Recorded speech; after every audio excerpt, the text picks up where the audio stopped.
I'm curious about that characterization of Argentina's economy since Macri won in late 2015. How would you characterize his progress on reforms and then specifically the state of the economy now? He has implemented a whole series of reforms, right? He devalued the exchange rate. He opened up capital markets. He finally resolved the debtors crisis that had been going on for a decade at least with many New York institutions. Right. He has gotten rid of export taxes. He's gotten rid of quotas. He's taken back so much of the intervention that we saw under the previous government, under Cristina Kirchner before. So he really has changed the economy, made it much more market friendly. It hasn't reacted as quickly as he had hoped. We saw some investment come in, but it's been slow coming back into the economy. But just in the last sort of 3 months or so, it's coming out of recession and starting to grow again. So I think we're going to see a good 6 months going forward, but it's been a slow process based on these reforms. Okay, so that's a backdrop as he meets with President Trump. One thing that's notable, and a lot of hay has been made out of this, is Mauricio Macri beat Mexico and Brazil by paying a visit to Donald Trump. Of course, Peru's president also visited Trump back in February. This is kind of atypical, the sequencing here. Why is that significant? You know, the question is it significant? The Mexican president was supposed to come and sort of famously had to cancel when NAFTA dispute riled its head. What's significant, I think, is for Argentina, which had been really isolated from the international realm and from the United States in particular for many years. We saw Obama go down there during his last months and meet with the Argentine president, the first time a U.S. president had been down in over a decade.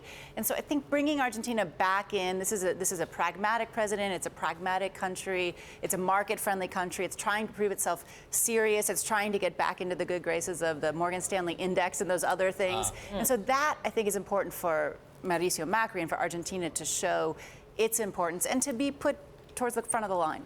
So what's up with the lemons? What's up with the lemons?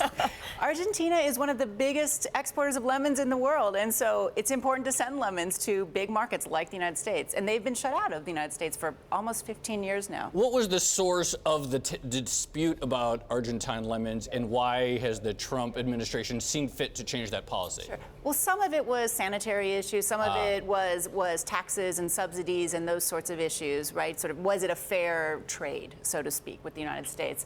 Obama had actually been reviewing it and had decided to let the lemons in, and then Trump stopped that. And so it looks like now, after this meeting, he seems favorably disposed. We will see again, you can buy an Argentine lemon. One more question here on Mauricio Macri. He and Donald Trump actually have a bit of a history together, right? They have a relationship that goes back a couple of decades. They're both in the construction and real estate industry. Do we presume then that they speak the same language and they can get deals done? You know, I think that long history will be helpful for Argentina. Trump seems to trust those that he's known in different settings, that he's known for a long time. He seems to respect Mauricio Macri. There's a famous, at least in Argentina, one time Mauricio Macri played him in golf and beat him. The next time he didn't make that mistake, he let him win. And it seems like they got along from then on. So I think it will be helpful that there's a personal relationship as the two countries try to negotiate. A story that is far more bleak in Latin America is what's going on with Venezuela. We saw I think it was last week, massive protests in the street. There remains a lot of tension about the collapse of the economy, as well as the debt payments, the PDVSA bonds. What's going to give here? That is the big question. We saw Venezuela actually pay a big debt payment at the beginning of April, about $2 billion. So they seem to be continuing to pay. But the economic crisis, the social crisis, the political crisis is rising. And we're starting to see the international community finally step forward and condemn Venezuela. So the Europeans stepped forward and condemned what had been happening there, the death of these protesters. The Organization of American States, which includes all nations in the Western Hemisphere, they too have been pushing to sanction Venezuela. And Venezuela actually just yesterday said they're going to leave the Organization of American States, I think worried that they would be actually kicked out. I'm glad you bring that up, because a lot of people say by leaving that organization, its neighbors no longer have the ability to influence the country. So it becomes more of a pariah than ever. I think it does. And one of the aspects of the Organization of American States is they have a democratic charter. So to be part of the organization, you have to be a democracy. And so they would be kicked out for undemocratic practices. And so I think that's the shame they don't want to face.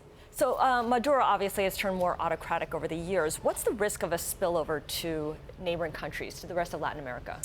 I don't think there's a spillover in autocratic practices, but there's definitely the threat of a spillover of refugees. from the economic crisis. And we're already seeing tens, almost hundreds of thousands of people going into Brazil, going into Colombia. And you could imagine if the crisis were to get worse, you could see hundreds of thousands, perhaps even millions going to those nations that would have to absorb them. Can you think of a modern analog to a situation like Venezuela, where it appears that the main story is just incredible level of economic and political mismanagement, taking a country that far lower in its economic standing? I mean, the pessimistic comparison would be Zimbabwe. And Mugabe is still there. And so no matter what happens with inflation, with the economy, they stick in. I'm not sure that Maduro has the ability to do so, and I hope not.